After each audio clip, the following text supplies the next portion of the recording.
नमस्कार, स्वागत है आपका क्लोजिंग कॉल्स पर। मैं हूं आपके साथ अशेषा अध्वर्यु और मेरे साथ डिम्पी नोएडा स्टूडियो से हमारे साथ जुड़ चुके हैं। और अगले 1 घंटे में हम आपको बताएंगे कौन से स्टॉक्स और सेक्टर्स में एक्शन है। हमारे साथ कुछ दिग्गज मेहमान जुड़ेंगे जो आपको रणनीति तो बताएंगे ही, लेकिन इसके अलावा स्टॉक स्पेसिफिक आइडियाज़ भी बताएंगे। सबसे पहले हम आपको बताते हैं अगले 1 घंटे में कौन से वो खास सेगमेंट्स होंगे जो हम आपके लिए लेकर आएंगे। 2:35 पर सबसे पहले हम आपके लिए लेकर आएंगे क्लोजिंग कॉल्स।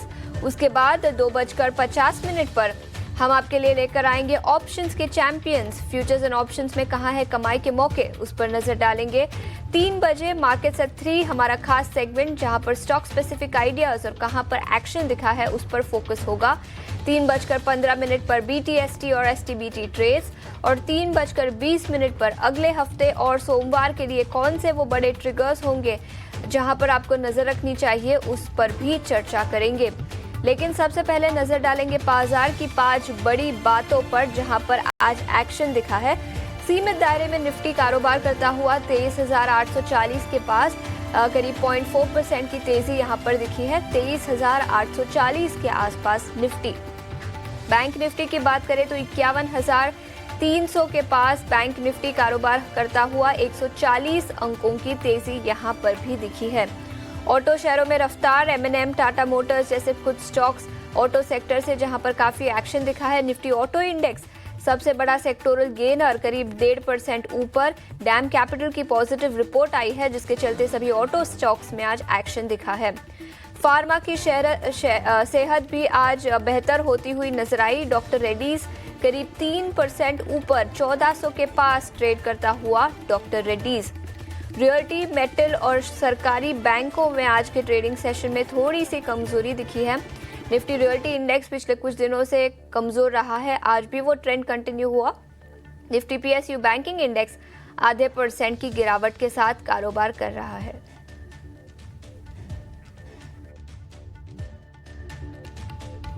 आज बड़ी बातें जिस पर बाजार की नज़र है और कुछ सेक्टर्स और स्टॉक्स जहां पर आज के ट्रेडिंग सेशन में एक्शन दिखा है।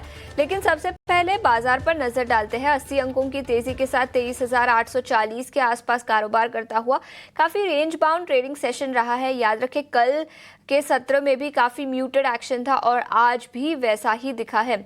डिम्पी, आप बताएं इंडेक्स लेवल पर आप कौन से लेवल्स पर नज़र रखनी चाहिए और आज के ट्रेडिंग सेशन में जैसा एक्शन दिखा है, काफ़ी muted price volume action growth दिखा है, क्या वो भी अगले हफ्ते कंटिन्यू होगा? नेक्स्ट वीक तो इससे भी ज़्यादा म्यूटेड एक्शन होगा, इजंट इट?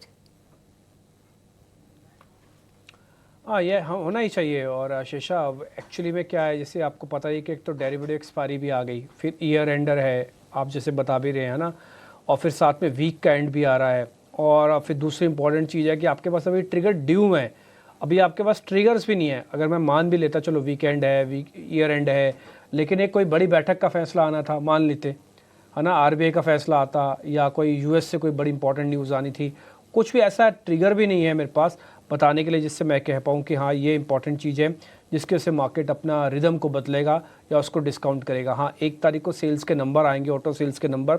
छोटा मोटा ऑटो इसलिए एक्टिव है, डैम की रिपोर्ट आ गई उससे पहले, इसलिए आज ऑटो थोड़ा बहुत मूवमेंट दे रहा है। बट अदरवाइज मेरे को ऐसा कुछ लगा नहीं है कि मार्केट के अंदर कुछ चेंजेस हो रहे हैं, ना ही FIs की होल्डिंग में कोई मेजर चेंजेस हैं। हाँ, बट बायस में अपना पॉजिटिव रख रहा हूँ। ये बात मैंने सुबह भी आपको बताई थी कि सुबह हमने जो गैप के साथ खुले। एक और चीज़, आपने 2 दिनों का एक्शन नोट किया होगा, मार्केट पहले 1 घंटे में जो करना है ना वो कर देता है, उसके बाद तो पूरी तरह से डल होता है। आज आप इंट्राडे चार्ट देखोगे निफ्टी और बैंक निफ्टी का, बस जो फर्स्ट आवर में हुआ सो हुआ, फर्स्ट आवर में जितनी तेज़ी आ सकती थी आ गई, सेकंड आवर के बाद तो पूरी तरह से मार्केट डल होता जाता है और लास्ट में आते आते तक अपने टिपिकली सारे बड़े गेंस को वो खो भी देता है। ये निफ्टी का चार्ट आपके सामने, पहले 1 घंटे का चार्ट देख लो और उसके बाद आप देखो पूरी तरह से डल होते जा रहे हो आप। कहने का मेरे मतलब ये है कि बाज़ार के अंदर बहुत ही स्पेसिफिक काम करने की ज़रूरत है। नहीं समझ में आता, लीव इट। दूसरा पॉइंट, स्पेसिफिक शेयर्स पकड़ो या थेमेटिक थीम पकड़ो, उस पर काम करो, ठीक है। अगर वो भी समझ में नहीं आता देन लीव इट। क्योंकि मैं बताऊं आपको 10% का ना एनुअल गेन आया हुआ है कैलेंडर ईयर के हिसाब से, लोग इसी में बिजी हैं कि ठीक है भाई कोई बड़ा एक्सपेरिमेंट ना करें। दूसरा, आप शुक्रवार को क्यों बड़ा एक्सपेरिमेंट करोगे जब आपको ये पता है कि 30 और 31 तारीख यानी कि 2 दिन जब ट्रेड होगा मार्केट के अंदर वो फिर से डल होने जा रहा है, आप खुद बता रही हैं। तो अब आप ही नहीं जब ट्रेड लोगे तो हम किसी से कैसे एक्सपेक्ट करें कि कोई आदमी कैसे ट्रेड लेगा। और दूसरी बात, टिपिकली बड़ा पैसा मार्केट को डायरेक्शन देता है, छोटा पैसा मार्केट का बेस बनाता है। अगर रिटेल सिस्टम में है इंडिया से, मान लो एग्जांपल के लिए, बट बड़ा पैसे के लिए तो इंस्टीट्यूशंस चाहिए, इंस्टीट्यूशंस टिपिकली छुट्टी पर है, इसलिए बड़े मूव को भी हम दरकिनार कर रहे हैं। एक और चीज़, आप बड़ा मूव कैसे चेक करते हैं? वॉलिडिटी इंडेक्स से। विक्स आज 6% टूटा, ये एक और इंडिकेटर था कि आज फियर भी थोड़ा कम होगा और वॉलिडिटी भी कम हो जाएगी। फियर कम हुआ तो इसलिए बाजार चल गया, वॉलिडिटी कम हो गई इसलिए रेंज का ब्रेकआउट नहीं हुआ। आज आप हाई चेक करोगे तो आपको तीनों लेवल्स दिखेंगे। वो हमने कहा था 24,800, 24,900 और माफ़ कीजिए 23,800, 23,900 और 24,000, ये 3 एरिया आपके रेजिस्टेंस के एरिया हैं। आपने सुबह 24,800, 23,800 के ऊपर खोला, अच्छा बढ़िया नंबर आ गए, 900 को पार किया, लेकिन जैसे आप 24,000 की दहलीज पे पहुंच लगे, आप फिसल के वापस से नीचे आ गए। तो कहने का मेरे मतलब यह है कि बाजार के अंदर अभी रेंज का ट्रेड होगा, आने वाले 2 दिन और रेंज का ट्रेड हमें लगता है कि वो भी होगा, और उसके बाद 2 तारीख के बाद जाके सिचुएशन में थोड़ा गर्माहट मार्केट के अंदर आने लगेगी। उससे पहले तक आप थेमेटिक काम कीजिए, ऑप्शंस के अंदर काम करते समय जहाँ पे ट्रेड मिलता है वहाँ पे काम करना, नहीं तो छोड़ देना। बड़े शेयरों के पास लीडरशिप जिनके पास दिखानी चाहिए वो भी ठंडे पड़े हुए हैं, उनमें भी कोई खास बड़ा मूव नहीं है, कोई 5 रुपये ऊपर है तो कोई 5 रुपये नीचे है, बस इतना ही चल रहा है। ठीक है, अब जरा मेहमानों को अपने साथ जोड़ लेते हैं और उनसे जरा समझते हैं। एक और चीज़, जरा एडवांस डिक्लाइन की रेशियो भी दिखा दो आप, उससे भी आपको आइडिया लग जाएगा। बिल्कुल कांटे की टक्कर चल रही है, ऐसा कुछ नहीं है कि पलड़ा एक तरफ भारी है, ऐसा कुछ नहीं हो रहा। मार्केट के अंदर NSE BSE की रेशियो तो थोड़ी ख़राब है, बट आप फ्यूचर्स वाले शेयर्स देखेंगे तो उनमें कुछ ज़्यादा बड़ा चेंजेस नहीं है। 120 और करीब 95 शेयर्स आमने सामने चल रहे हैं, और अब तो NSE और BSE के नंबर्स भी आमने सामने आ गए। थोड़ी देर पहले तक तो इसमें ज़्यादा तेज़ी थी। तेजस शाह, अमोल अठावले, देवांग शाह, 3 मेहमान मेरे साथ जुड़ चुके हैं। तेजस भाई से शुरू करते हैं। तेजस जी बहुत शुक्रिया, थैंक यू वेरी मच समय देने के लिए। अमोल सर नमस्ते आपका भी, देवांग जी आपको भी शुक्रिया। तेजस जरा आपसे शुरू करते हैं, निफ्टी बैंक निफ्टी पर आपका टेक। गुड आफ्टरनून डिम्पी जी और सभी दर्शकों को मेरा नमस्कार। निफ्टी की हम बात करें तो निफ्टी एक सीमित दायरे में ट्रेड कर रहा है। नीचे में 23,690 से लेके 23,700 के करीबन अच्छा खासा सपोर्ट है, और ऊपर में जो 24,000 का एक साइकोलॉजिकल रेजिस्टेंस है और एक गैप डाउन एरिया है। जब तक ये लेवल ऊपर में पार नहीं होगा, मुझे लग रहा है ये जो कंसोलिडेशन है वो जारी रहेगा। नीचे में जो निफ्टी का जो 200 डे एक्सपोनेंशियल मूविंग एवरेज का सपोर्ट है वो 3-4 दिन से होल्ड कर रहा है, तो एक अच्छा खासा वो सपोर्ट का बेस बना है। तो मेरे हिसाब से अभी जो 1200 पॉइंट का फॉल हमने रिसेंटली देखा था, उसके बाद निफ्टी जो है एक साइडवेज कंसोलिडेशन में चला गया है। तो जो ब्रॉडर एरिया है वो 23,650 का है, और ऊपर में 24,100 का स्ट्रॉन्ग रेजिस्टेंस जोन है। जब तक ये दोनों जो लेवल है, अहम लेवल पार नहीं होता है, मुझे लगता है ये कंसोलिडेशन का जो दौर है वो जारी रहेगा। और बैंक निफ्टी की बात करें तो बैंक निफ्टी का स्ट्रक्चर भी थोड़ा वीक है, स्लाइटली माइल्डली नेगेटिव है। एक मूविंग एवरेज क्रॉसओवर हम देख रहे हैं, नेगेटिव क्रॉसओवर। और देखेंगे तो जो बैंक निफ्टी में जो सपोर्ट है वो थोड़ा नीचे, यहाँ से 50,500 के करीबन जो है वो मेजर सपोर्ट है। इमीडिएट बेसिस पे जो सपोर्ट बैठ रहा है बैंक निफ्टी में वो है करीबन 51,100 के करीबन। तो बैंक निफ्टी भी अगर देखेंगे तो एक सीमित दायरे में ट्रेड कर रहा है। 51,000 का सपोर्ट है, और ऊपर में अगर देखेंगे तो लास्ट 2-3 दिन से लगातार 51,600 से लेके 51,800 के बीच में हम थोड़ा सेलिंग प्रेशर देख रहे हैं। तो बैंक निफ्टी में ऊपरी स्तर पे बिकवाली करें, जब तक ये 52,000 के ऊपर जाता नहीं है, मुझे लगता है सेल ऑन राइज की स्ट्रेटेजी अपनानी चाहिए। और मुझे लग रहा है जो रिसेंटली अभी एक बॉटम बना था बैंक निफ्टी में 50,600 के करीबन, वहां तक बैंक निफ्टी रीटेस्ट कर सकता है वो लेवल। ठीक है, तो सेल ऑन राइज की रैली की स्ट्रैटेजी बैंक निफ्टी पर बनानी चाहिए, ये नजरिया देवांग का। लेकिन स्टॉक स्पेसिफिक आइडियाज लेकर आते हैं हमारे अगले सेगमेंट में, क्लोजिंग कॉल्स।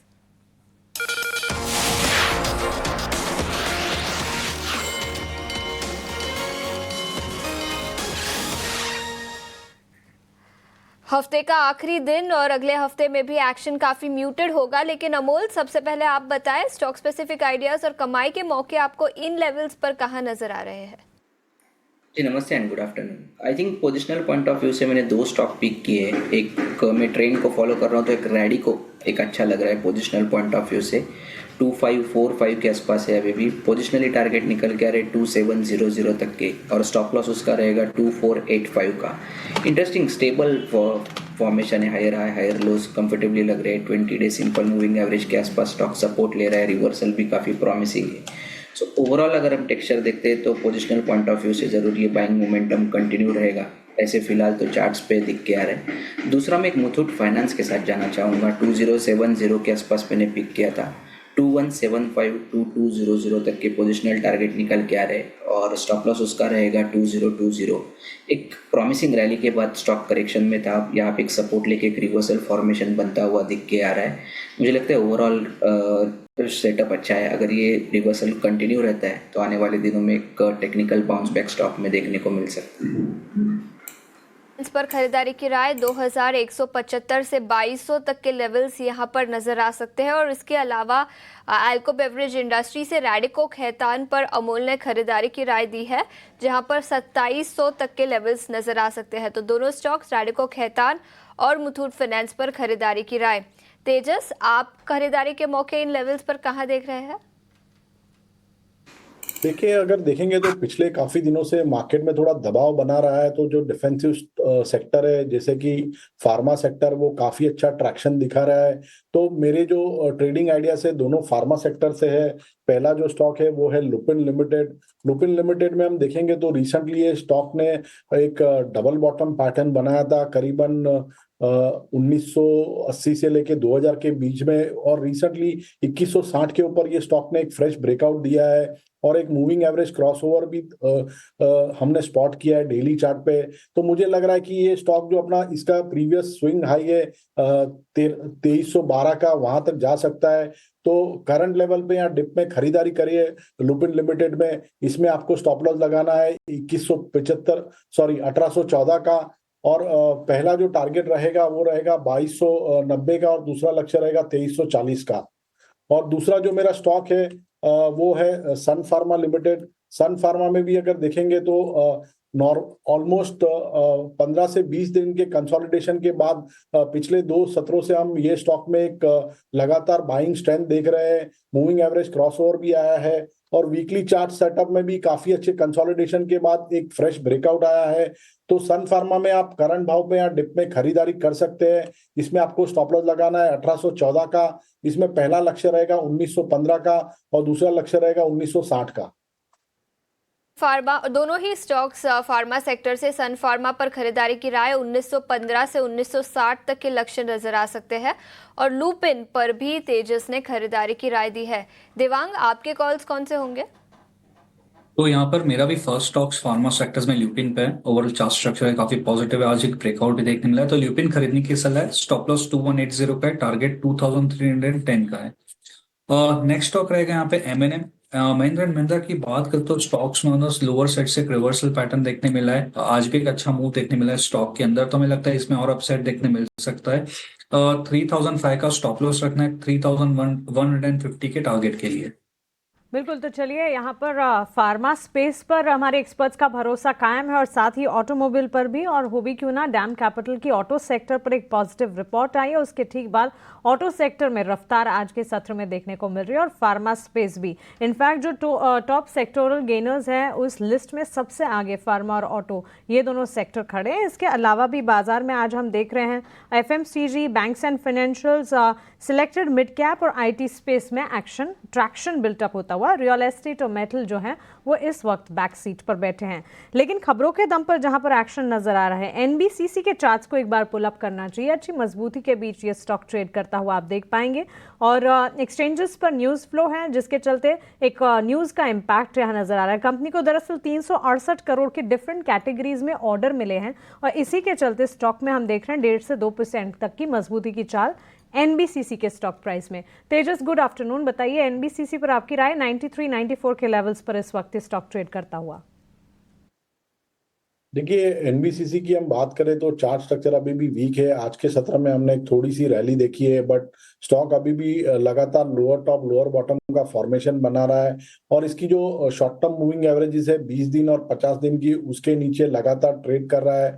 मुझे लग रहा है यहाँ से एक हल्की सी पुल बैक रैली आ सकती है स्टॉक में, करीबन 97 से लेके 100 तक, बट कोई मेजर रैली दिख नहीं रही है। Buying momentum, fresh buying momentum आने के लिए स्टॉक को 100 का जो स्तर है साइकोलॉजिकल, उसको पार करना पड़ेगा। जब तक ये स्टॉक 100 रुपए के नीचे ट्रेड कर रहा है, मुझे लग रहा है कि यहाँ से कोई भी रिलीफ रैली आती है तो उसमें से एग्जिट करना चाहिए।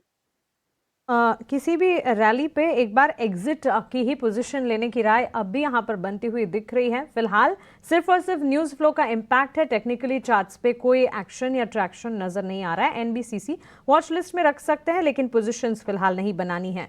सीमेंट प्लेयर्स पे देवांग, गुड आफ्टरनून। आज अच्छी खासी मजबूती है और यहाँ पर भी खबरें हैं, लेकिन मिड कैप सीमेंट प्लेयर्स में भी अच्छा खासा एक्शन है। सवाल सिर्फ सीमेंट को लेकर ही नहीं है, सीमेंट क्षेत्र में तो मजबूती है, लेकिन आज रियल एस्टेट पैक में हम देख रहे हैं कि मोमेंटम नहीं नजर आ रहा है। सीमेंट एंड कनेक्टिंग है रियल एस्टेट, साथ ही होम डेकोर, इन स्पेसेस पर फिलहाल जो एक्शन नजर आ रहा है या रियल एस्टेट पर जो एक्शन नहीं नजर आ रहा है, कोई एंट्री अपॉर्चुनिटीज आप देख रहे हैं? में देख सकते हैं ओवरऑल रियलिटीज और चार्ट स्ट्रक्चर काफी पॉजिटिव है। हाइट ऑफ कैपिटल स्ट्रक्चर में स्टॉक अभी भी ट्रेड कर रहा है। आज एक करेक्शन के बाद वापस एक रिज्यूम अपसाइड रिज्यूम किया है, माइनर करेक्शन के बाद एक अपसाइड रिज्यूम किया, तो आई थिंक इसमें और भी अपसाइड देखने मिल सकता है। 2394 के अराउंड लेवल्स हमें देखने मिल सकते हैं 2265 के स्टॉप लॉस के साथ।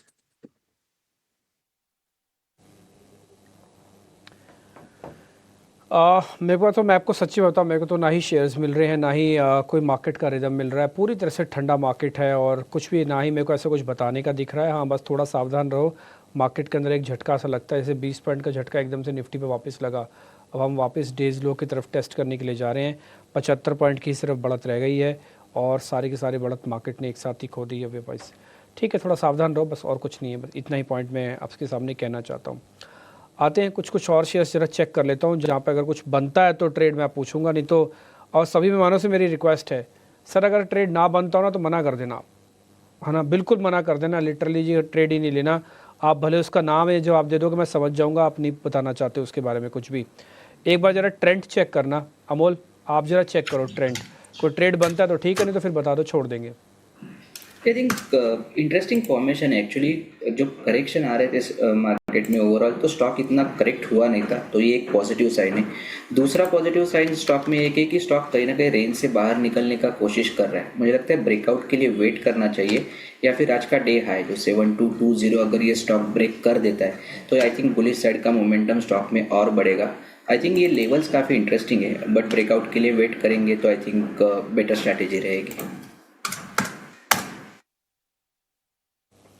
ब्रेकआउट के लिए वेट करना है, फिलहाल इसको भी छोड़ दो, लगा दो इस पर अवॉइड के स्टैंप। ब्रेकआउट के लिए वेट करना है। जिस भी शेयर पे बाय का आपको मिलेगा ना, सिर्फ वही ट्रेड रखना, वो भी आप लो या ना लो, छोड़ दो। मैं तो कहूँगा मत करो ना ट्रेड।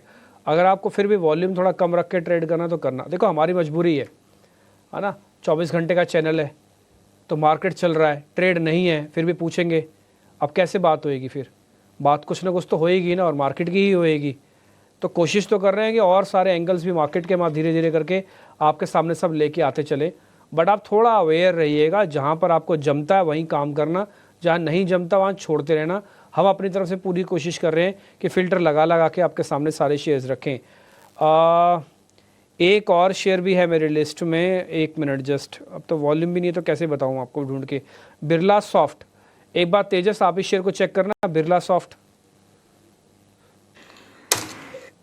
ये बिरला सॉफ्ट का जो चार्ट स्ट्रक्चर है अभी भी वीक है। स्टॉक अभी भी लोअर टॉप लोअर बॉटम का फॉर्मेशन बना रहा है। रिसेंटली हमने स्टॉक में एक पुल बैक रैली देखी थी, उसके बाद जो 200 दिन की जो मूविंग एवरेज है वहां से स्टॉक ने वापस गिरावट देखी है। अभी भी स्टॉक अपनी 20 दिन और 50 दिन की मूविंग एवरेज पार नहीं कर पा रहा है, तो मुझे लग रहा है ये स्टॉक में अभी अवॉइड करना चाहिए।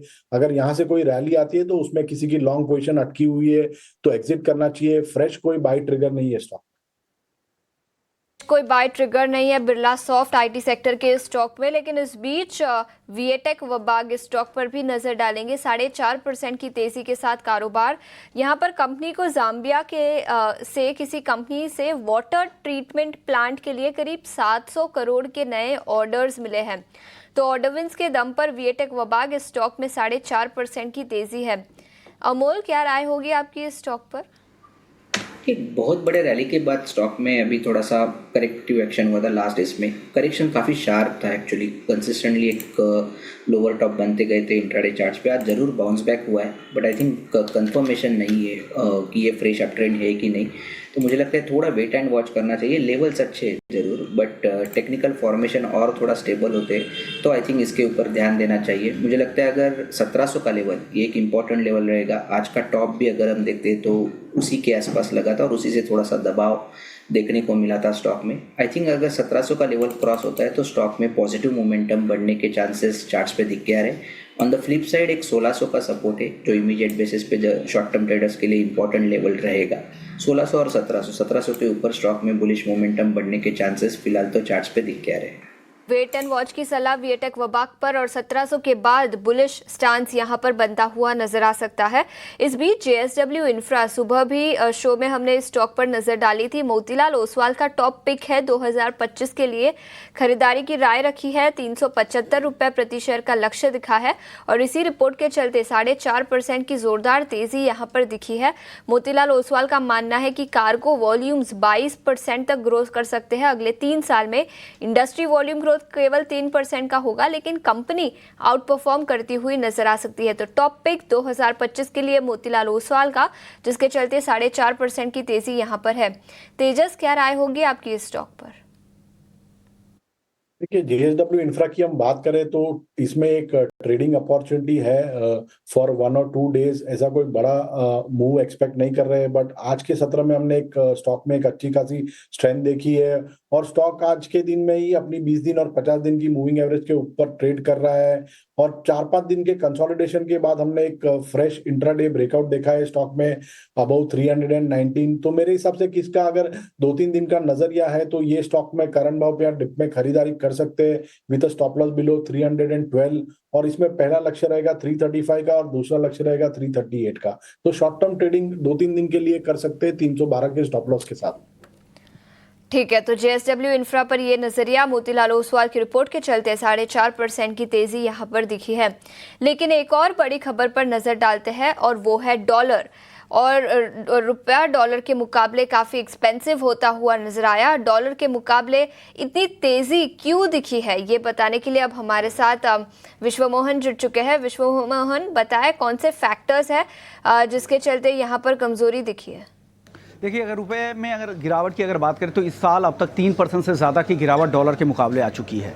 महीने भर में 1.5% से ज़्यादा की नरमी रुपए में डॉलर के मुकाबले आई है और ये गिरावट इस वजह से भी दिख रही है कि नॉन डिलीवरेबल फॉरवर्ड मार्केट में डॉलर की डिमांड काफ़ी ज़्यादा है। ईयर एंड है तो इंपोर्टर्स की तरफ से पेमेंट ऑब्लिगेशंस की वजह से डॉलर की डिमांड है, उस वजह से भी दबाव है। इसके बाद एक ब्रॉडर फैक्टर देखें तो डॉलर में लगातार मजबूती है। महीने भर में डॉलर 2% मजबूत हो चुका है। डॉलर इंडेक्स 2 साल की ऊंचाई पर है। जो प्रोटेक्शंस पॉलिसी जो ट्रंप एडमिनिस्ट्रेशन से एक्सपेक्ट हो रही है उसका भी दबाव यहाँ पर सारी ही इमर्जिंग मार्केट की करेंसी पर दिख रहा है और डॉलर भी उससे अछूता नहीं है। तो सिर्फ रुपया ही नहीं, बाकी करेंसी भी कमज़ोर हो रही है। लेकिन आज इंट्रा डे में 85 रुपये 81 पैसे तक रुपया डॉलर के मुकाबले फिसल गया था, लेकिन वहां से देखें तो करीब करीब 30 पैसे तक की रिकवरी भी आई है। तो लोअर लेवल से रिकवरी भी लौटी है क्योंकि फॉरवर्ड कॉन्ट्रैक्ट में जिस तरह से यहाँ पे आरबीआई और पीएसयू बैंकों की तरफ से ऑपरेशन चल रहे हैं उसका फायदा और उससे वहाँ पर सपोर्ट मिल रहा है, उस वजह से ये थोड़ी रिकवरी लौटी है। लेकिन ईयर एंड है,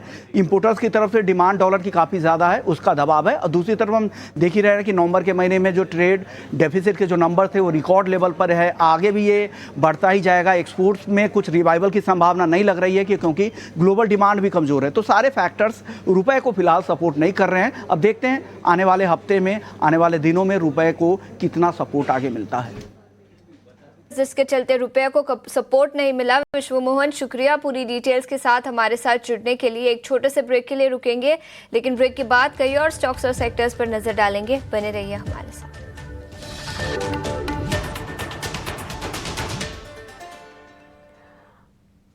हफ्ते का आखिरी कारोबारी सत्र, लेकिन नई सीरीज का पहला दिन और वॉलेटाइल ट्रेड्स इस वक्त ऊपरी स्तरों से बिकवाली का दबाव। बैंक निफ्टी में करीब 350 अंकों की बिकवाली देखी जा चुकी है। ठीक इसी तरह अगर आप सेंसेक्स में भी देखेंगे ऑलमोस्ट 360 अंकों की बिकवाली ऊपरी स्तरों से देखने को मिली है।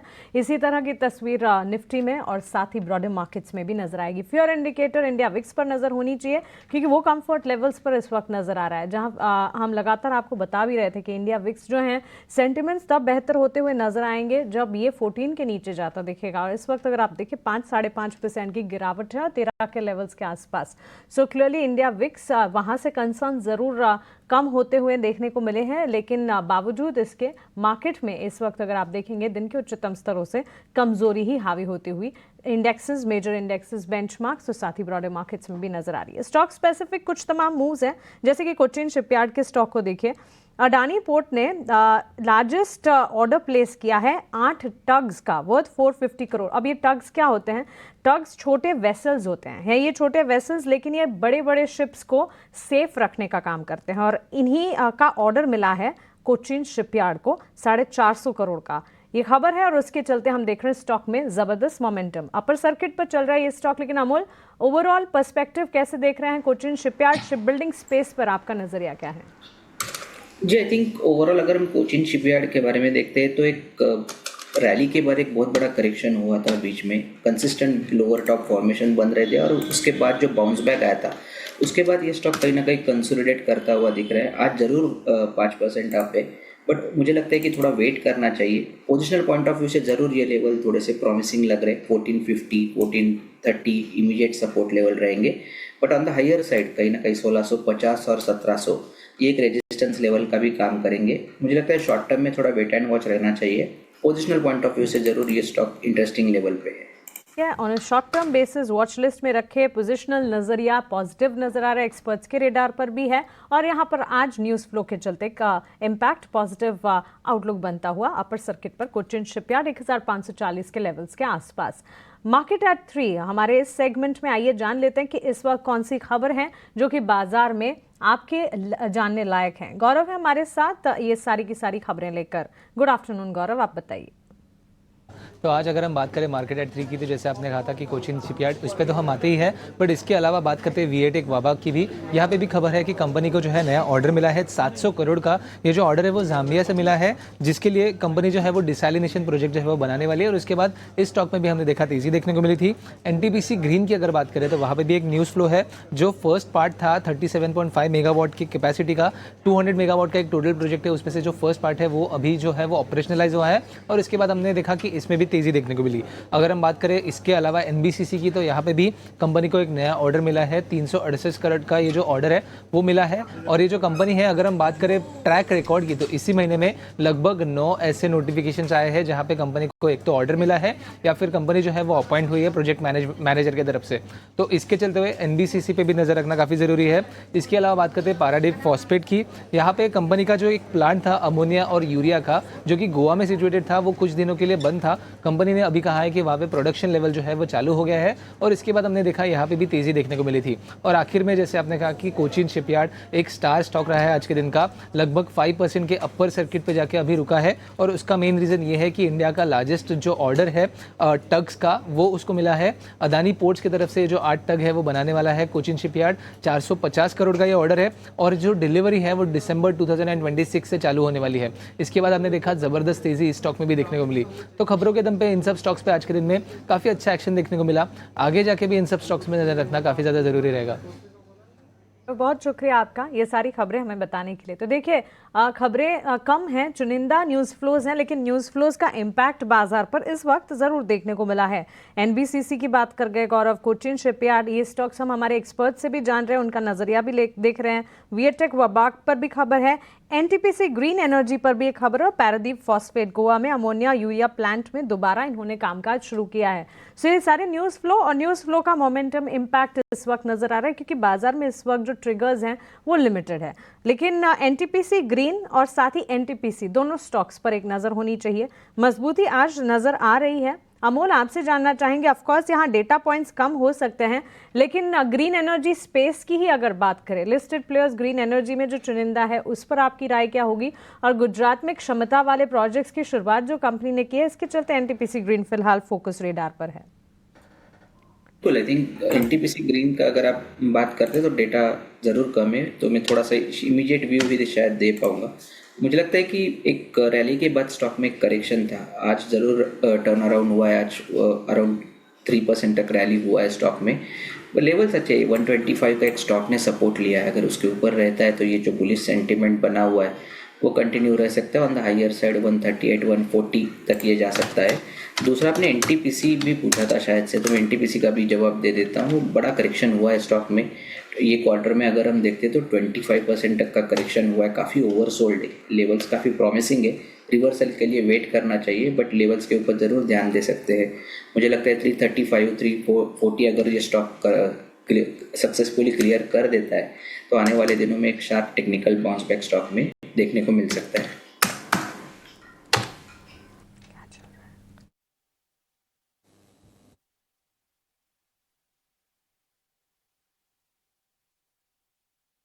ठीक है, तो ये अलग अलग स्टॉक्स के बारे में आपको रिकमेंडेशंस तो मिल रही है। मैं फिर से एक बार निफ्टी पे आ जाता हूँ, क्योंकि आज मार्केट फिर से डल है, तो 66 अंकों की बढ़त बाकी रह गई है और बैंक निफ्टी ने 137 पॉइंट की बढ़त अभी इसके पास है। ठीक, रेंज पे चल रहा है अभी मार्केट, लेट्स सी और नेक्स्ट वीक क्या होता है। रिलायंस HDFC पे भी एक बार ज़रा टेक ले लेते हैं। तेजस, एक बार ज़रा दोनों पे अपना टेक दीजिए, रिलायंस HDFC दोनों कितना बड़ा रोल प्ले करेंगे आगे चल के मार्केट्स को चलाने में? तो रिलायंस इंडस्ट्री का हम चार्ट देखेंगे तो स्टॉक ने एक ऑलमोस्ट 1200 के करीबन एक डबल बॉटम बनाया है, और जो इंडिकेटर है RSI उस पर भी पॉजिटिव डाइवर्जेंस आ रहा है। तो मेरे हिसाब से जब तक ये 1200 का जो लेवल है रिलायंस होल्ड कर रहा है, मुझे लग रहा है यहाँ से एक पुल बैक रैली आ सकती है स्टॉक में।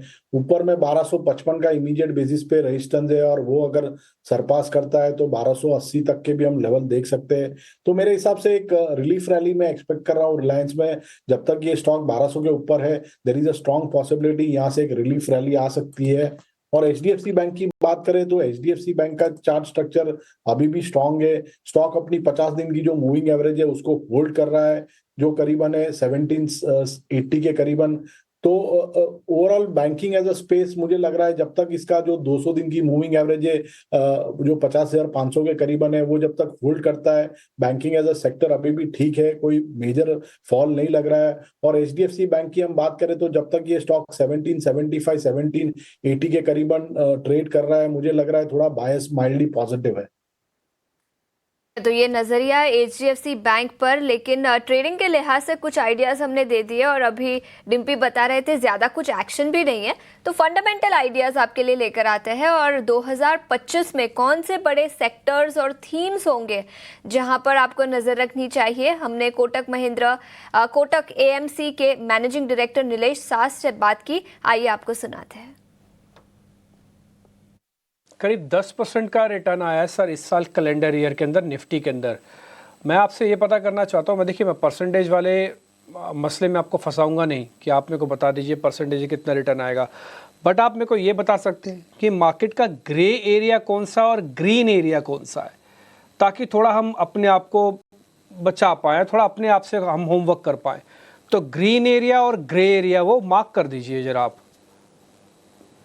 भाई, अगर हम पिछले 5 साल का इतिहास देखें तो capital goods, infrastructure, defence, railway, PSUs, ये स्टॉक ने बहुत अच्छा रिटर्न दिया है। अब ये स्टॉक अपने वैल्यूएशन से, हिस्टोरिकल एवरेज वैल्यूएशन से ऊपर ट्रेड कर रहे हैं। कुछ क्षेत्र ऐसे जो अपने हिस्टोरिकल वैल्यूएशन के आसपास ट्रेड कर रहे हैं। हमें लगता है कि 2025 का साल मॉडरेट रिटर्न का है, और उसमें वैल्यूएशन आपकी पहली सुरक्षितता होगी जिसे आपको पास करना है। बैंकिंग पिछले 3-5 सालों से स्पेशली प्राइवेट सेक्टर में कोई खास रिटर्न नहीं दे पाया है।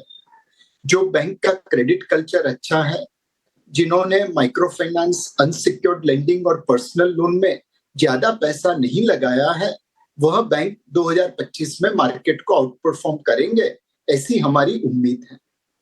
दूसरा सेक्टर कंज्यूमर है, स्टेपल्स का, एफएमसीजी का। Kharif crop and rabi crop bumper आएंगे ऐसा लगता है। रूरल इकोनॉमी में पैसा खरीफ एंड रबी क्रॉप के बम्पर होने की वजह से लोगों की जेब में आएगा और वह कंज्यूमर स्टेपल एफएमसीजी पे होगा खर्चा। तो जो rural focus consumer staple companies हैं वहां पे भी आप ध्यान रख सकते हैं। ट्रंप साहब अमेरिका में टैक्स की रेट्स काटने वाले हैं। कंपनीज में जो मुनाफा बढ़ेगा, पैसा बचेगा, वो टेक्नोलॉजी पे निवेश होगा। उसमें से कुछ पैसा इंडियन आईटी कंपनीज के पास आएगा। तो आईटी क्षेत्र में भी वैल्यूएशन ठीक ठाक है और जो company specially mid cap space में एआई और एमएल को लिवरेज करके अपने क्लाइंट को अच्छा, सस्ता, सुंदर सॉल्यूशन प्रदान कर रही है, वह भी अच्छा लगता है। तो banking, IT, rural focus consumer staple, pharma, इस प्रकार के क्षेत्र में हमें लगता है कि अभी भी ग्रीन जोन है। वहां पे कम रिटर्न आएगा लेकिन मार्केट से अच्छा रिटर्न आएगा। जो ग्रे एरिया है वह लो फ्लोटिंग स्टॉक या हाई एक्सपेंसिव स्टॉक्स का है। कई स्टॉक्स ऐसे हैं जहां पे वैल्यूएशन 50-50, 100 साल आगे की चीजें डिस्काउंट कर रहे हैं।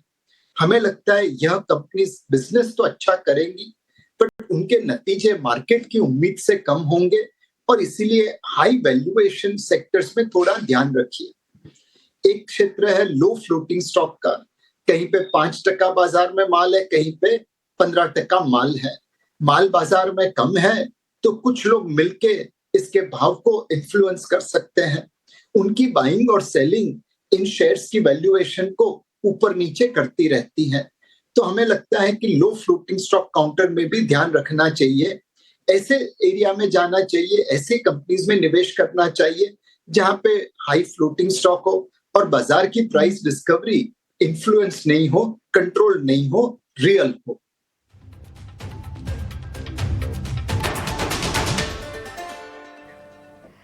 ब्रेक के बाद स्वागत है आपका। आप देख रहे हैं क्लोजिंग कॉल्स और आईपीओ के मामले में भारत का दुनिया में दबदबा बढ़ता जा रहा है। नए आईपीओ से पैसा जुटाने में इस साल 2024 में एनएसई दुनिया का नंबर 1 एक्सचेंज बन गया है। इस पर और डिटेल्स जानने के लिए शरद के पास जाते हैं। शरद, बताएं क्या डिटेल्स है आपके पास और कितनी लिस्टिंग्स 2024 में भारत में देखने को मिली?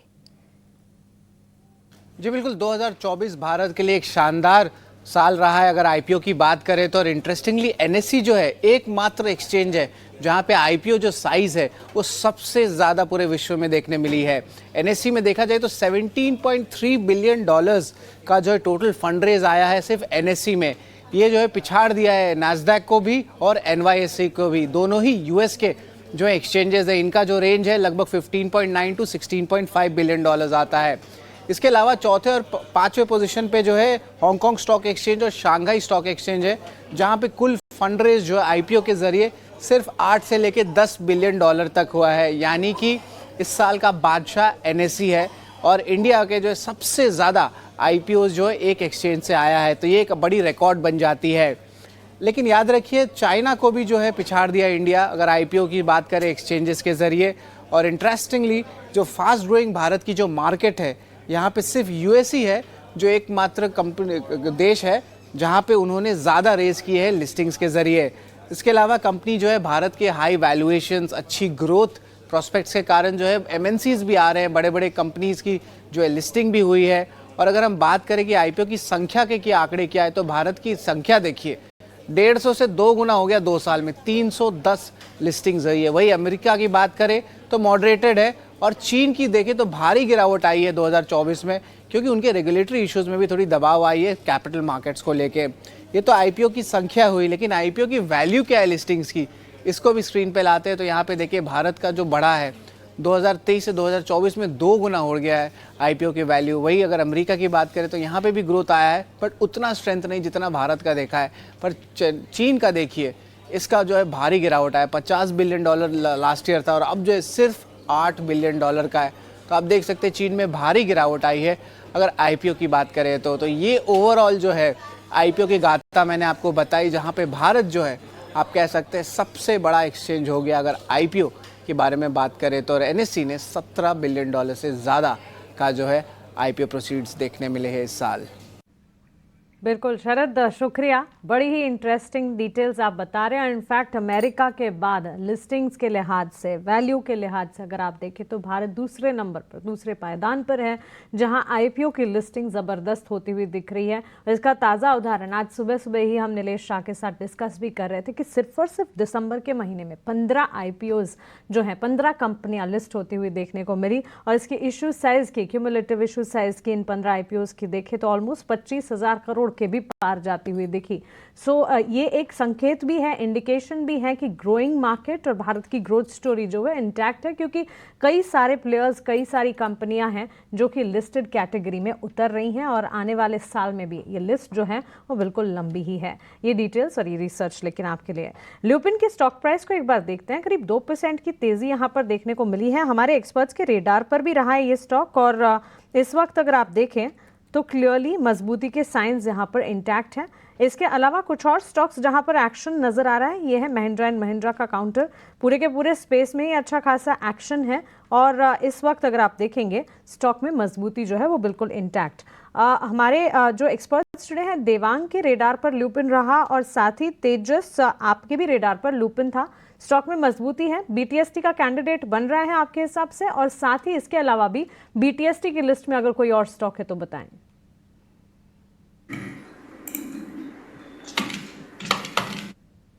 तो बीटीएसटी के कैंडिडेट के लिए मेरे पास दूसरा जो स्टॉक है वो भी फार्मा सेक्टर से डॉक्टर रेड्डी लिमिटेड स्टॉक अगर देखेंगे तो काफी अच्छा उसकी जो चाल है काफी बेहतरीन है, काफी अच्छा आउट परफॉर्मर रहा है रिसेंटली और स्टॉक अभी हायर टॉप हायर बॉटम बना रहा है। आज के सत्र में भी काफी अच्छी स्ट्रेंथ दिखाई है, तो किसी को अगर एक दो दिन के ट्रेडिंग के हिसाब से भी करना है तो इसमें डेफिनेटली बाय कर सकते हैं। मुझे लग रहा है ये स्टॉक अपना जो प्रीवियस ऑल टाइम हाई है 1420-21 के करीबन वो टेस्ट कर सकता है। तो डॉक्टर रेड्डी में करंट भाव पे या डिप में खरीदारी करिए। इसमें आपको स्टॉप लॉस लगाना है 1364 का पहला लक्ष्य रहेगा 1420 का। अगर वो सरपास होता है तो 1435 तक के भी हम लेवल देख सकते हैं। और क्लियरली जाना चाहेंगे हेल्थ केयर लेबॉर्ट्री काउंटर्स के साथ और फार्मा पर भी भरोसा कायम। फार्मा से जुड़ा स्टॉक तो है ही रेडार पर, लेकिन इसके अलावा डॉक्टर रेड्डीज लेबॉर्ट्रीज पर भी बीटीएसटी के तौर पर एक राय तेजस की तरफ से 2.5% की मजबूती गेंस के साथ स्टॉक ट्रेड करता हुआ। अमोल, मुथूट फाइनेंस आपके रेडार पर रहा स्टॉक, इस स्टॉक में भी मजबूती कायम ही है। इसके अलावा बताइए आपके लिस्ट में कोई बीटीएसटी कैंडिडेट अगर है तो। एक्टिविटी डल है, बट अगर हम देखते हैं तो आई थिंक मुझे लगता है कि फार्मा स्टॉक्स में एक्टिविटी है। सन फार्मा ऑलरेडी कवर हो चुका है एक पोजिशनल पॉइंट ऑफ व्यू से, बट अगर मैं थोड़ा से छोटे टाइम फ्रेम में देखूँ तो भी एक ब्रेकआउट कैंडिडेट है और कैरी फॉरवर्ड के लिए ज़रूर उसके ऊपर देखा जा सकता है। बुलिश कैंडल है 1850 1840, ये दो इंपॉर्टेंट लेवल है ट्रेंड फॉलोइंग ट्रेडर्स के लिए। अगर उसके ऊपर रहता है तो ये स्टॉक आई थिंक 1880 और 1900 तक जाने के चांसेस चार्ट्स पे दिख के आ रहे। दूसरा आई थिंक मैं देखता हूँ तो एक रिलायंस के ऊपर ध्यान जा रहा है, आज चला नहीं है, बट लेवल्स को अगर मैं देखता हूँ तो एक इंटरेस्टिंग लेवल पे अवेलेबल है। मुझे लगता है कि रिवर्सल हो गया और उसके बाद एक पॉजिटिव कंसोलिडेशन चल रहा है। 1220 के आसपास चल रहा है, छोटा ही स्टॉप लॉस रहेगा 1210 तक का। और अगर ये रिवर्सल कंटिन्यू होता है तो आने वाले दिनों में 1240 1250 के लेवल स्टॉक में दिखने के चांसेस अभी तो चार्ट पे दिख के आ रहे हैं।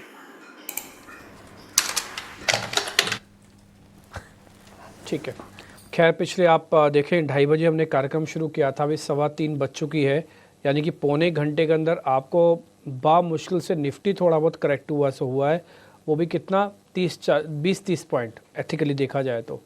वैसे कोई ख़ास मेजर करेक्शन नहीं आई, मार्केट जस का तस है, विक्स जस का तस है और बहुत ही डल मार्केट है एक्चुअली। ये बात हम सुबह भी कर रहे थे, आशीषा से हमने बात रखी, कल भी हमने ये बात बताई और परसों भी बात बताई कि मार्केट के अंदर कुछ होगा ही नहीं, इंडेक्स तो बहुत ही बुरी रेंज में रहेगा और स्पेसिफिक काम होगा, बस वो होगा सो होगा। अगर आज भी आप देखो ना तो निफ्टी के जो टॉप गेनर्स हैं, मैं एक बार ज़रा वो भी आपको दिखा देता हूँ। मैं निफ्टी के जो टॉप गेनर्स हैं उसमें सबसे ज़्यादा बढ़ने वाला शेयर डॉक्टर रेड्डीज़ है, दूसरा M&M है जो 2% ऊपर हैं, और जो गिरने वाला शेयर है हाँ उसमें एक हिंडाल्को और एक SBI जो टॉप लूज़र्स है वो भी 2% की जद में है।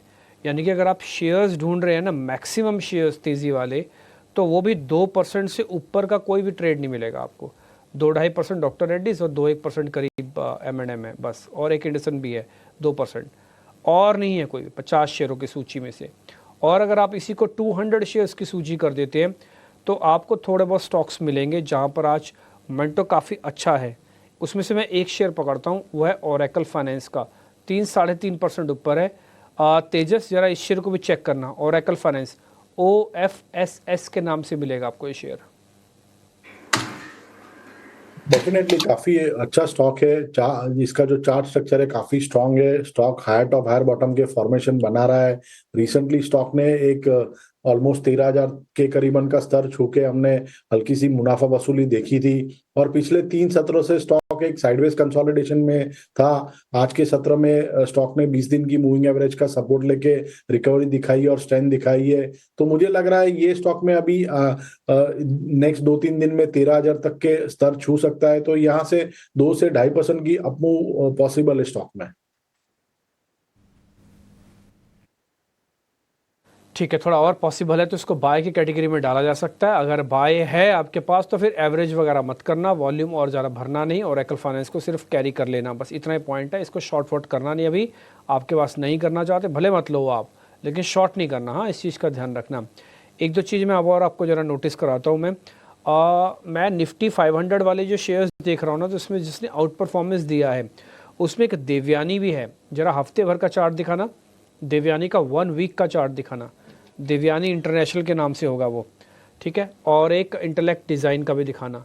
देवयानी ये देखिए आज 5.5% ऊपर, और हफ्ते का भी चार्ट दिखाना 13%, बहुत बढ़िया चला है। अमोल, एक बार ज़रा इस पर आपकी रिकमेंडेशन। जी, देवयानी के ऊपर पहले अगर हम देखते हैं तो ज़बरदस्त चला है और एक कंसिस्टेंटली चला है। ये वीक में कुछ 12% का रैली हुआ है। आई थिंक मुझे लगता है कि एक कंसोलिडेशन में बहुत टाइम से था, जहाँ पे वो स्टॉक अटका हुआ था। वो रेंज था 175। जिस दिन उसने क्रॉस किया उसके बाद ये बुलिश मोमेंटम बढ़ता ही गया है। मुझे लगता है अभी भी स्टॉक में दमकम है, पॉजिटिव मोमेंटम कंटिन्यू रहेगा। ट्रेंड फॉलोइंग ट्रेडर्स के लिए इमीडिएटली आई थिंक अगर हम देखते हैं तो 188 185 के सपोर्ट्स निकल के आ रहे हैं। जब तक उसके ऊपर रहता है ये ब्रेकआउट टेक्सचर जो बना हुआ है वो कंटिन्यू रहेगा। ऑन द हायर साइड कहीं ना कहीं ये स्टॉक 200 के ऊपर भी जाता हुआ दिख सकता है। 200 और 210 थोड़ा सा पोजिशनल पॉइंट ऑफ व्यू से अगर मैं देखता हूँ तो 210 तक के लेवल निकल के आ रहे हैं। दूसरा आपने पूछा था, आई थिंक इंटेलेक्ट डिज़ाइन पूछा था, राइट? यस, इंटेलेक्ट में भी 22% का रैली हुआ है। और इम्पॉर्टेंट है कि स्टॉक जब भी रैली कर रहा है और जहाँ पे भी करेक्शन के मौके हैं वहाँ पे स्टॉक साइडवेज जा रहा है, कंसोलिडेट हो रहा है और फिर एक ब्रेकआउट आ रहा है। वॉल्यूम एक्टिविटी अगर हम देखते हैं तो वॉल्यूम एक्टिविटी भी डिसेंट है। ट्रेंड के साथ बने रहना चाहिए मुझे लगता है। 940 950 एक पोजिशनल ट्रेडर्स के लिए इंपॉर्टेंट लेवल रहेंगे। ये जब तक उसके ऊपर स्टॉक सस्टेन कर रहा है आई थिंक ये पॉजिटिव सेंटीमेंट कंटिन्यू रहेगा। ऑन द हायर साइड ये 1100 1130 तक के जाने के चांसेस अभी तो चार्ट्स पे दिख के आ रहे हैं। इंटेलेक्ट डिज़ाइन पिछले कुछ दिनों में काफ़ी एक्शन यहाँ पर दिखा है, लेकिन इस बीच कुछ डिफेंस और शिप बिल्डिंग स्टॉक्स पर नजर डालेंगे। गार्डन रीच शिप बिल्डर्स 8.5% की तेज़ी के साथ निफ्टी 500 इंडेक्स के टॉप गेनर्स में शामिल है, और इसके अलावा कोचिन शिपयार्ड भी 5% ऊपर है। डिफेंस लेकिन इसके अलावा अजंता फार्मा पर भी नज़र डालेंगे। 11.5% की तेज़ी यहाँ पर दिखी है। तेजस, क्या राय होगी आपकी अजंता फार्मा पर? देखिए, अजंता फार्मा का चार्ट स्ट्रक्चर बहुत ही बेहतरीन है। स्टॉक ने अभी ट्रिपल बॉटम बनाया है डेली चार्ट पे 2750 से लेके 2800 के बीच में, और आज हमने स्टॉक में एक फ्रेश ब्रेकआउट देखा है 3060 के ऊपर। मुझे लग रहा है ये स्टॉक आने वाले दिनों में आउट परफॉर्मेंस दिखाएगा, और इसका जो अभी मेजर पोजिशनल रेजिस्टेंस है वो करीबन 3400 के करीबन ही है। तो जो डबल बॉटम का जो पैटर्न ब्रेकआउट है वो करीबन आ रहा है 3350 से लेके 3400 तक। तो आज स्टॉक काफी चल चुका है, तो मैं करंट भाव पे रिकमेंड नहीं करूंगा। यहाँ से अगर कोई हल्की सी मुनाफा वसूली आ सकती है, और वो अगर यहाँ से 2-3% का अगर फॉल आता है स्टॉक में तो फ्रेश बाइंग कर सकते हैं पोजिशनल टारगेट के लिए 3400 के लिए। पोजिशनल टारगेट 3400 का अजंता फार्मा पर नजर आ सकता है। 11% की तेजी इस स्टॉक पर, लेकिन इस बीच सीएट पर भी नजर डालेंगे। टायर कंपनी 4% की तेजी। तेजस, क्या राय होगी आपकी इस स्टॉक पर?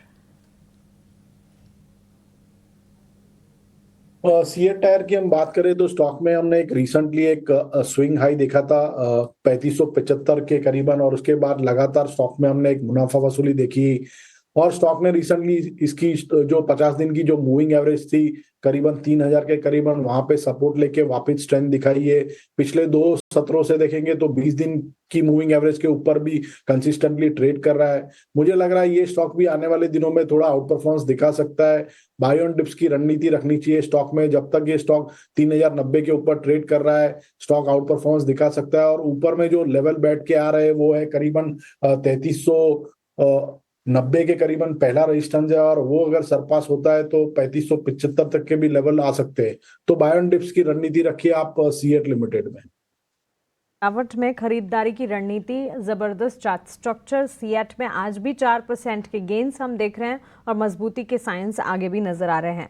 वैसे तो फर्टिलाइजर स्पेस में आज कोई एक्शन है नहीं, लेकिन अमोल ये फैक्ट का चार्ट आप देखें, फर्टिलाइजर एंड केमिकल ट्रैवनकोर 960 के लेवल्स पर करीब 1.5% की मजबूती, हल्की फुल्की मुनाफा वसूली ऊपरी स्तर से इस वक्त नजर आ रही है, लेकिन अब भी मजबूती यहाँ कायम है। क्या आपको चार्ट्स पर कोई मोमेंटम नजर आता है या फिर सिर्फ वॉच लिस्ट में रखा जाए इसे? I think positional point of view से जरूर देखा जा सकता है। अगर मोमेंटम इमीडिएट में या 1 या 2 दिन में तो शायद ना आए, क्योंकि ओवरऑल मार्केट टेक्सचर भी थोड़ा सा साइडवेज है, और ये स्टॉक भी कहीं ना कहीं सपोर्ट लेवल के ऊपर रिवर्सल के बाद आई थिंक साइडवेज मोमेंटम में चल रहा है। तो मुझे लगता है शायद 1-2 दिन कंसोलिडेशन और चले, but yes positional point of view से अगर हम देखते हैं तो एक प्रॉमिसिंग लेवल पे सपोर्ट लिया है 920, उसके बाद रिवर्सल काफ़ी स्ट्रांग है, और उसके बाद ये कंसोलिडेशन दिख के आ रहा है, जो पॉजिटिव कंसोलिडेशन निकल के आ रहा है। मुझे लगता है एक इमीडिएट रेजिस्टेंस रहेगा 980 का। अगर ये क्रॉस कर देता है तो ये स्टॉक कहीं ना कहीं वापस से 1060 1080 तक के जाने के चांसेस फिलहाल अभी दिख के आ रहे हैं। इस बीच एक और स्टॉक जिसे बस टच बेस जरूर कर लेते हैं, ग्रीव्स कॉटन। इसका जिक्र हमने किया था, 20% की अपर सर्किट इस वक्त हम देख रहे हैं 282 के लेवल्स पे स्टॉक ट्रेड करता हुआ। इसका जिक्र इस हफ्ते हुआ भी है और इस स्टॉक में मोमेंटम जो है लगातार बनता हुआ देखने को मिला है। इस बीच भारत डायनेमिक्स लिमिटेड एक बार क्विकली देख लेते हैं। स्टॉक में अच्छा एक्शन आज के सत्र में देखने को मिला है, करीब आधे से 1% की तेजी भी कमजोर बाजार में अगर नजर आ रही है तो इसे एक बार जरूर वॉच आउट करना चाहिए। और साथ ही एस्कॉट्स कुबोटा, जहां हम ऑटो एंसिलरीज की बात कर रहे हैं, आज इनफैक्ट ये पूरा का पूरा स्पेस ही है ऑटो सेक्टर का, जो कि अच्छा खासा मोमेंटम दिखा रहा है, लेकिन एंसिलरीज पर भी बिल्कुल फोकस होना चाहिए। जिस तरह अभी थोड़ी देर पहले सीएट का जिक्र हम कर रहे थे, टायर स्टॉक्स पर नजर रखें। टायर के साथ साथ कार्बन ब्लैक से जुड़ी कंपनी, एकमात्र कंपनी पीसीबीएल पर नजर रखनी चाहिए। यहाँ पर भी अच्छा खासा एक्शन देखने को मिला है। और साथ ही एस्कॉट्स कुबोटा में हम देख रहे हैं करीब 4% की गेन्स इस वक्त मार्केट में देखने को मिले हैं। ओवरऑल बाजार के टेक्सचर की अगर बात करें, आज दिन भर बाजार ने एक रेंज में ही कामकाज किया और कोई मोमेंटम या कोई ऐसी चीज नहीं थी जिसको हम लिटरली डिस्कस कर पाए या लिटरली उस पर बाजार को सपोर्ट मिल पाए। लेकिन ओवरऑल काफ़ी ट्रिकी भी मार्केट रहा, क्योंकि ऐसा नहीं था कि हर सेक्टर बिकवाली का दबाव झेल रहा था। हमने फार्मा में अच्छा एक्शन देखा, हेल्थ केयर डायग्नोस्टिक हमारे एक्सपर्ट्स के रेडार पर रहा। इसके अलावा अगर आप देखेंगे ऑटो पैक में अच्छी खासी मजबूती रही। कंजम्पशन फॉर अ चेंज, वहां पर भी अच्छे खासे गेन्स के साथ ही कामकाज क्लोज होता हुआ आज के सत्र में देखने को मिल रहा है। सो क्लियरली सेक्टर स्पेसिफिक बाजार में ब्रेथ जरूर थी, अच्छा खासा एक्शन जरूर देखने को मिला, लेकिन ओवरऑल सेंटिमेंट अगर बाजार का देखें काफ़ी रेंज बाउंड रहा। पहला सेशन कह सकते हैं नई सीरीज का, जनवरी सीरीज का, नए साल की पहली सीरीज और पहली सीरीज का पहला सेशन बेहद ट्रिकी कहना चाहिए इनफैक्ट रहा। निफ्टी आईटी इंडेक्स भी आपके स्क्रीन पर है, हल्की फुल्की गेन्स यहाँ पर जरूर देखने को मिले, लेकिन बिल्कुल ना के बराबर ही कहना चाहिए। आईटी पैक ने आज बैकसीट ली, एनर्जी, रियल्टी और साथ ही मेटल पैक बिकवाली का दबाव ही क्लियरली झेल रहे थे। पूरे के पूरे हफ्ते की अगर बात करें, पूरे हफ्ते वॉलेटाइल ट्रेंड्स मार्केट्स में देखने को मिले। उम्मीद की किरण भी जगी बाजार में ड्यूरिंग द वीक, लेकिन ऑलमोस्ट ये कह सकते हैं कि इंपॉर्टेंट लेवल्स तक जाकर बाजार मानो रुक जा रहे थे। इस वक्त 286 अंकों के गेंस के साथ सेंसेक्स क्लोज होता हुआ आप देख पाएंगे। निफ्टी बैंक निफ्टी में भी हम देखेंगे कि मोमेंटम जरूर देखने को मिला, लेकिन ऊपरी स्तर से मुनाफा वसूली भी देखने को मिली। Fear indicator India VIX again surprisingly concerns वहां से छटते हुए नजर आए। इंडिया विक्स में हमने देखा आज करीब 4% की गिरावट।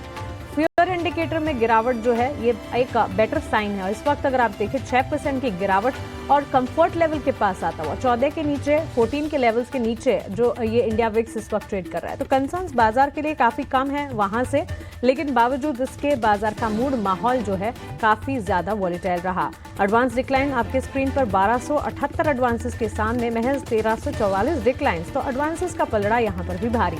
निफ्टी 23,832 यानी कि 23,800 के लेवल को इंटैक्ट रखने में कामयाब रहा। करीब 82 अंकों की मजबूती के साथ इस वक्त क्लोज हो रहा है। 51,350 के लेवल्स पर 150 पौने 200 अंकों की मजबूती के साथ बैंक निफ्टी की क्लोजिंग और साथ ही करीब पौने 300 अंकों की मजबूती 271 पॉइंट्स की तेजी टू बी प्रिसाइज 78,744 के लेवल्स पर इस वक्त सेंसेक्स में क्लोजिंग आप देख रहे हैं। ब्रॉडर मार्केट्स में वॉलेटाइल मूव्स अगेन, वहां पर भी कोई बड़ा एक्शन नहीं देखने को मिला। स्टॉक स्पेसिफिक अपॉर्चुनिटी जरूर रही। सबसे ज्यादा contribution ICICI bank, M N M, HDFC bank, Infosys और सन फार्मा जैसे मेजर प्लेयर्स ने दिखाया। लेकिन चलिए इसी के साथ हफ्ते के आखिरी कारोबारी सत्र को हम यहीं समेटने जा रहे हैं। नई सीरीज वॉलेटाइल और शुरुआत जो है काफी ट्रिकी कही जाएगी। तेजस अमोल, आपका बहुत शुक्रिया हमारे साथ जुड़ने के लिए, बाजार पर अपना नजरिया और साथ ही आपके स्टॉक स्पेसिफिक रिकमेंडेशंस हमारे साथ शेयर करने के लिए। और इसी के साथ क्लोजिंग कॉल को हम यहीं समेटने जा रहे हैं। मुझे और आशीषा को आप दीजिए इजाजत, लेकिन 18 आवर स्वदेश पर खबरों का सिलसिला लगातार जारी है। बने रहें हमारे साथ। नमस्कार।